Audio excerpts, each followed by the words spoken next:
सरकारने जातनिहाय जनगणना करण्याचं जाहीर केलं असलं तरी खऱ्या अर्थाने ती जातनिहाय जनगणना होणारच नाही आहे.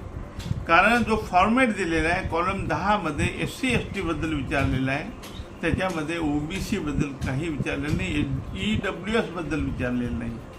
आणि त्याच्यामुळे 7-8 हजार जाती ज्या देशामध्ये आहे त्याचं कोड नंबर दिला नाही, त्याचं कुठल्याही प्रकारचं विश्लेषण करण्याचं काही प्रकार नाही त्याच्यामध्ये. त्याच्यामुळे जात जरी आता लिहिली, इन्युमिनेशननी जरी जात टाकली तरी जे कॉम्प्युटर बसून करतील त्यांना काय करणार आहे त्यातला.